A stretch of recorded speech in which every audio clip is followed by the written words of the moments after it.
I'll never forget the big one in Dallas when it imploded. I just remember getting on Snake's jet after we were done, and I had 2 weeks to wait. And he handed me a little glass of Jack Daniels, and he said, "Take a sip of this and just sit back," which I did. I was still in shock.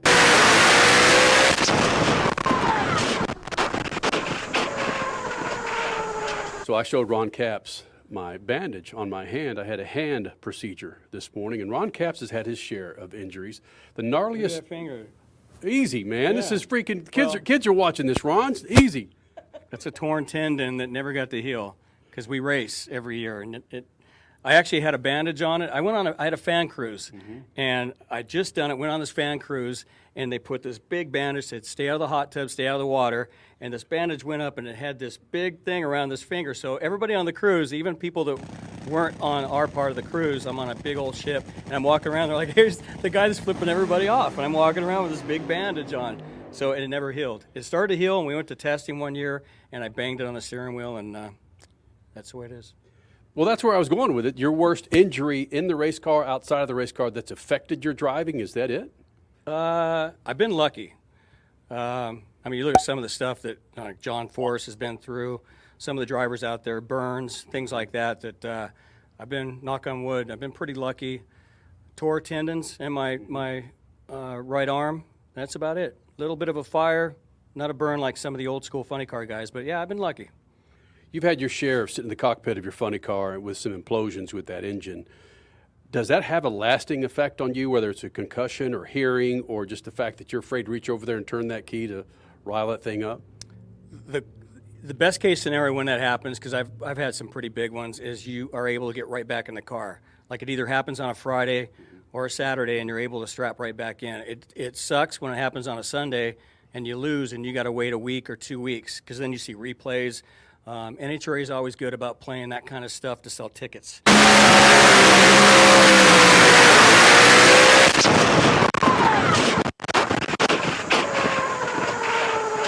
And when you see it, you get this twitch in your neck. It's just part of it. But I'll never forget the big one in Dallas when it imploded. I just remember getting on Snake's jet after we were done, and I had 2 weeks to wait. And he handed me a little glass of Jack Daniels, and he said, "Take a sip of this and just sit back," which I did. I was still in shock, and I had to wait 2 weeks, and that was the longest 2 weeks just to get back in the car and just step on the gas. So that otherwise, you look at some of the gnarliest wrecks. We're the fastest motorsports by far in the world, and I hate seeing these other racing series say they're the fastest. We are by far the fastest and the safest. You watch some incredible wrecks, accidents, fires, and our safety safaris right on top, and you see us drivers get out and walk away. So, that's something I've always bragged about. I know Ron Capps better than this. You didn't have a little bit of Jack Daniels. Yeah, maybe. I don't want to embellish too much, but yeah. And maybe it wasn't Jack Daniels. Maybe I'm just looking for a sponsor. Ron, you talk a little bit about how 2 weeks was a long time to get back in the car, how you want to get back in that cockpit. Let's just do this process over again and put the past the past. Your off season has changed now. You guys now go instead from November to February, you're now through March. Is that a problem? Do you need more seat time in the off season, or because you're a business owner now, owning the team, is it better business-wise to have that time off? Well, now I know what Force and Cruz and all these owners out there have been going through. And I laughed a little bit about it when I became a team owner a couple years ago. And I thought, how hard could it be to really, separate that or try to separate it? And I got beat on a hole shot the first time I sat in the water box, actually here at this track the first year. And I was racing Force, of all people. And I started thinking about invoices and payroll and some weird things while there was an oil down. And Force and I were racing second round, and he whipped my ass on a hole shot. And so that was a reminder to keep my head straight and separate the two. It sounds easy, but it's not. But to your question, I think I love the fact that NHRA made the Gainesville race the first race of the year. The fact that we could roll in on Monday, set up, test on Tuesday and Wednesday at that track, have our pit area set up already, and as a team owner, not have the trucks leave Indy and go test in Florida, go to Pomona, go back to Gainesville for the race, and then come back out west to Vegas. That was ridiculous. So now that I'm a team owner, I really appreciate that part of it. So I love the way that the schedule is right now as an owner. As a driver, I'm happy to have a little bit of a break in the off season, but listen, I've been on the phone to Force, to Tim Wilkerson. A lot of guys call and check up on me a lot as a team owner, and I love that. They're making sure I'm okay, and they all offer me any help I need, which is unbelievable because I race against these people. So it was an emotional time, that first part of being an owner and having people actually care about me and how I'm doing, and making sure that if I need help with anything to do on the business side. So, but yeah, as a driver, I think it's a great plan to start at Gainesville. That's just fascinating. You have your competitors checking up on you in the offseason, in the season. I don't think you could say that for Chip Ganassi checking up on Roger Penske or Dreyer and Reinbold. That's something that's unique to NHRA. I'm not saying the other forms of racing have more combativeness or a different kind of competitiveness, but can you explain how NHRA really works, the inner workings of you guys being friends and competitors? Well, I mean, you go back to any footage, old footage, and you guys know as much as I do, when there was a blow-up explosion, somebody needed something, you would have these random crew members from other teams. It could have been a competing sponsor. It didn't matter. People always jumped in and helped. You need an engine. You need a part, anything. Even though you race that person next round, we've gone through scenarios where we offered up parts. We stalled. We told NHRA, I remember running Tim Wilkerson last year, and he was having a hard time getting up for the final round, and we were running, and we told him we're going to act like something's wrong. We're going to wait for him. So NHRA probably doesn't want to hear that, but that's part of the sport. You know, I grew up in it, and it's always been that way. It's a fact. But Ron, I don't think you're going to see that in NASCAR, definitely not in Formula One. Why is that? Why is there such a nice bond between you guys? I don't think it's the sport. I think it's the people. So I would imagine it does happen in NASCAR and IndyCar. If you're not some new owner, somebody new in the sport that isn't cocky and brash, and just not being nice, just not a nice person, you're probably not going to get a lot of help. And I've always respected my elders. I've respected everybody in the sport, and I would reach out and help anybody, and I have offered as much as I can, even as a new owner. But yeah, last night, Antron Brown called me. We talked for an hour and a half, and he was just checking on me. He learned a couple things from me that he could use, and he said, we need to have these conversations more. Force, I hear from him 3 or 4 times a week, and we just talk about life, and then he'll ask if I'm okay and if I need anything. And, Tim Wilkerson calls me all the time. So, yeah, I don't imagine it happens to a lot of those drivers out there, and I'm lucky. So maybe it's just the mutual respect, I think. How much did Bradenton, of course, Bradenton being the pro shootout, something that was new this year, a lot of money, you've got concerts, you've got a lot of entertainment value going on in the offseason. How much did that help with the overall, let's just stick with it, competitiveness and friendly rivalries of the NHRA as well? Well, it was a race that we put on as team members and as team owners and drivers. So it was fun. Look, we have preseason testing every year, and we've done this in the past where it's expensive to run these cars if you don't even hurt a part. But when you go testing, it's a lot of zeros that are behind it. I'm learning that more so the last couple of years, but I can tell you that we have offered up days on preseason testing here, even at Firebird in the past, where they've offered up Saturday for fans to come out during our testing.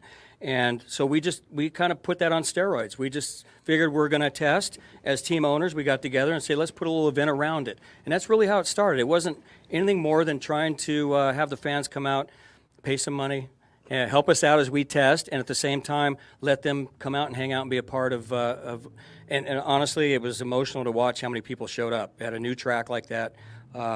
Crazy. Just, we didn't do a whole lot of boots on the ground, a whole lot. We did social media, and just, it was fun to watch how many people came out and just enjoyed the lax kind of day at the racetrack. Does NHRA need more of that in some of their regular weekend races?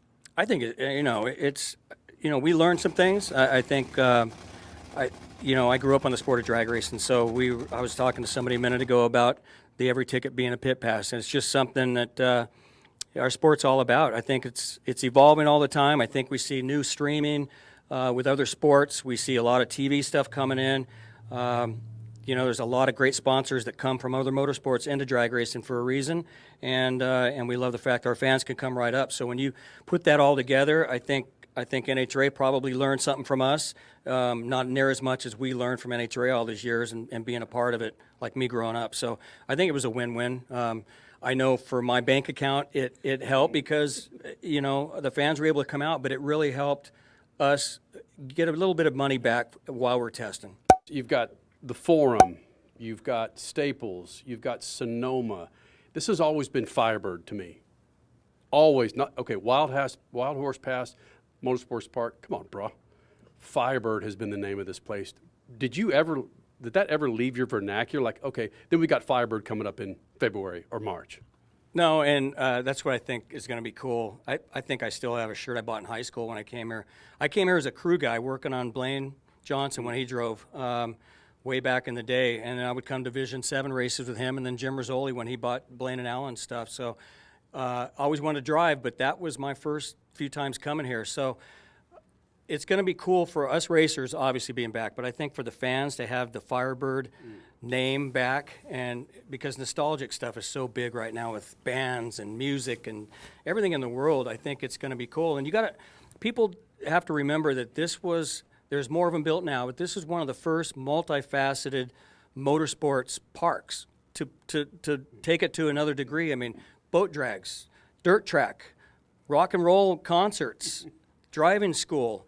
It's all right here. So Phoenix is already a destination, and my kids are 20-something now, and when I first started bringing them, when I drove for Dom Perdome, they thought this was a vacation and not just a race, because we would go to Rustler's Roost or we go to Rawhide. So many great memories. And so my daughter, she took time off of school when this got announced, and I can't wait for the kids to come back, and it's going to be like going back in time for us. It's going to be a lot of fun. They've got a concert here with some of the newer bands. I'm not real familiar with Boston, Journey, Forna, Asia, bands that, I don't really know what kind of music they play, but it matches up well with the audience and you old drivers, doesn't it? Yeah, Saturday night. I'm going to be over there. I guarantee it. I mean, that's some of the best classic rock. It's going to be a lot of fun. To leave qualifying after Saturday and go over and hear those bands play right walking distance can be pretty cool. Okay, man, listen. The song that comes to my mind. Lou Graham's going to be here. Lou Graham, the original singer of Foreigner, the man himself. You know that? Yes, I know all that. You forget who voice of you're Foreigner. talking to. Caps?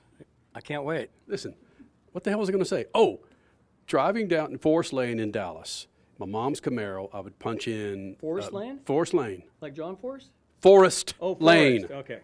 Sorry. Listen, and I would punch in Victim of Love by the Eagles. Yeah. What's the one song that you would pop in your car driving somewhere in Southern California as a teenager trying to impress the women next to you at a stoplight? Because I gave you those 4 bands. Those 4 bands have some badass music that would get some things thumping. You're on the spot here, Skipjack. In my street car when I was, then it was Scorpions and speaking of Lou Graham, I would have to say the early Foreigner song, Head Knocker, was such a great rock and roll song. What about Redline? That's a great song, too. Yeah. But you asked me. It's my answer. Yeah.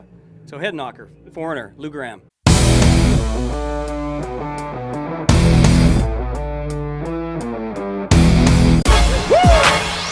Back again. Yes, indeed. Ludacris, I'm hotter than Nevada. Right is right and wrong is wrong, yeah, we're doing things a little different round here.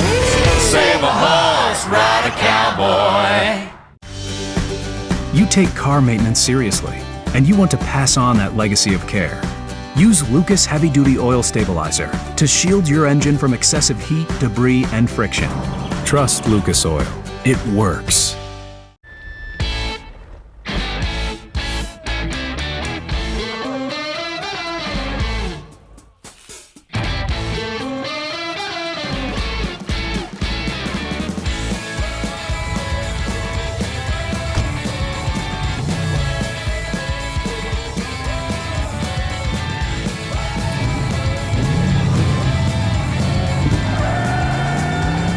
Whatever you do, General Tire delivers.